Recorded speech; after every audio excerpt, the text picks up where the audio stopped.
When I talk about designing your life on purpose, I mean, it really boils down to this.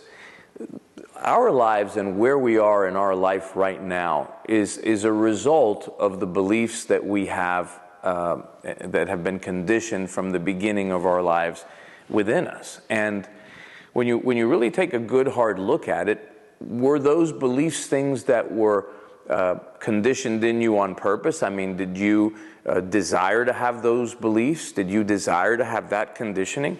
I mean, I say that we come into this world unlimited potential, each and every one of us. And then we get conditioned haphazardly by the beliefs, limitations, doubts, and fears of those authority figures around us, right? I mean, if you stop and think about it, you know, there's an axiom in life that you can't give what you don't have, right?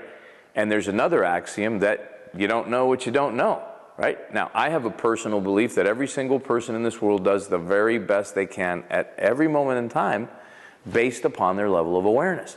So, if you're doing the best you can according to your level of awareness, if you can't give what you don't have and you don't know what you don't know, right? What can you give people?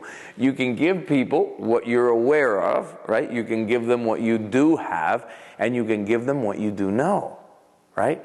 And so our parents, our teachers, our pastors, priests, rabbis, coaches, grandparents, aunts, uncles, everybody around us, all the authority figures around us when we were little, when we were growing up, they did the best they could. But nevertheless, they imbued us with their beliefs, their doubts, their worries, their fears, and their limitations. Okay? And so our lives, before we become aware, before we become conscious, that we can direct it ourselves and design it ourselves. If you think about it, our lives have been pretty much designed by somebody else. It's been a situation where their fears, their limitations, their doubts, their worries, their beliefs, right, were ingrained in us. That's why I call it conditioning, right? They were ingrained in us over repetition, time and time again. And so we were living a life based upon that, right? And so our life, until we become conscious, really was designed by somebody else, okay? It was not designed by us, and it was not designed on purpose. For many years, I was taught about goal setting, right? And we've all learned about setting goals and having a target and so forth and so on. And goals are good, and it's always good to have a target. And I think that the main importance of having a goal is not to get things, but it's to keep you focused. It's to direct your focus towards what you should be directing your attention to on a consistent basis, which is, you know, expanding your life, becoming more, doing more, having more, right? I like to say that as we're individualizations of God, our purpose in life is to express ever greater levels of life, love, and beauty. And that's why we should have goals. That's why we should have targets to shoot at, to keep us moving, to keep us in that direction of accomplishing our purpose here of expressing more life, expressing more love, and expressing more beauty. But anyways, the designing your life on purpose is more than goal setting. You know, it's a process that I help people go through in which they start understanding where they are right now. We're all at a certain point in our lives, and most people aren't satisfied where they are, right? And so we're at a certain point and we want to be someplace else, right? And I call that point B. So here you are at A, you want to be at B. How do you get from point A to point B? Well, first thing is you got to understand what your point A is. You can't be delusional. You can't lie to yourself. How do you get someplace if you don't know where you are, where you're starting from, right? I mean, if we said right now, hey, let's go to California, right? Well, we know we're in Dallas right now, so we know what direction we have to head. But if we didn't know where we were, if you woke up from amnesia or something and we said, go to California, how are you going to go there? If somebody blindfolded you and took you on an airplane for 4 hours and dropped you in the middle of the woods someplace, you know, how would you know? Well, it could be the woods around the corner here, or it could be the woods in Canada someplace. I mean, so, you know, you got to know where you are in order to know where you're starting from, right? So first step is to know where you are. But then the key is defining clearly where it is that you want to go, okay? And most people, if you say to most people, what is it that you want in life? They're like, right?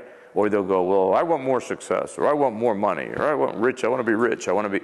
But when you get down to the nitty-gritty, what is rich? I mean, how much money, precisely? What kind of income? What kind of net worth? You know, I mean, what specifically do you want? And not just the what do you want, but why do you want it, right? Because, okay, I want $100 million. Well, have you ever seen $100 million? Do you know what it looks like? I mean, do you really want that many pieces of paper? Or do you really want some electronic gizmo someplace computer to tell you you have 100 million credits, you know, in your bank account? Or how about, will you take yen? How about euros? You follow me? I mean, it's not, you don't want the money. What you want is what that money will give you, right? So there's something that you want that level of wealth or riches can accomplish for you, and the key is figuring that out, because the money's not going to make you happy. Money really is a measure of how much value you're creating in this world, okay? I like John Randolph Price's definition of money. Money is my own natural energy yield, okay? So it's your value, it's your energy, it's your power, it's your gift, right, that you're expressing. And the more you express it, the more money comes back into you. You view money like that, your beliefs about money will change, by the way. But, you know, money's a measure of value. And so it's not that you want the money, it's you want what the money will give you. It's the house that you want, it's you know, the cars that you desire to be driving, it's the colleges you want to send your kids to.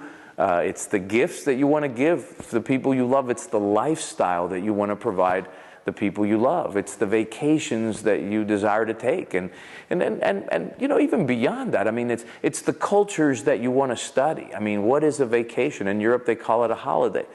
And, you know, it's about resting and relaxing yourself and regenerating yourself, but also it's about finding out more about other people. It's expanding your visions on art and culture and your culinary tastes, etc. So, and by the way, all of that comes back to my definition of what we're here to do, right? Express ever greater levels of life, love, and beauty. Some people think that money's bad. In this industrialized world we live in today, how can you express ever greater levels of life, love, and beauty without using things and having things to use and give to other people and expand other people's horizons and so forth?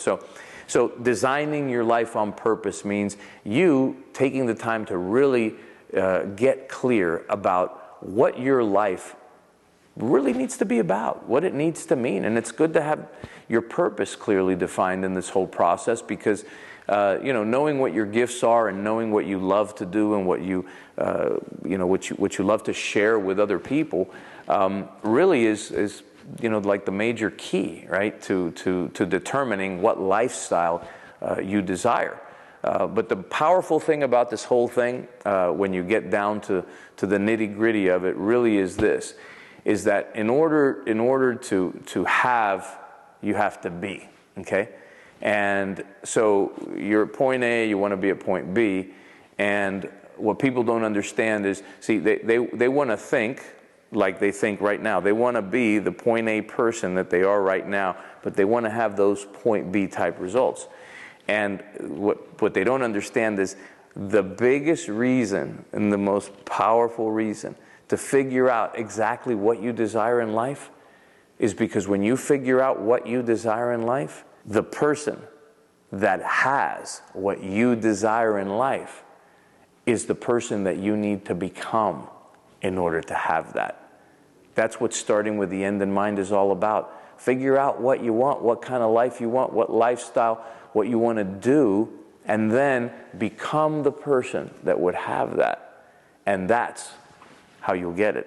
And that's what designing your life on purpose is all about.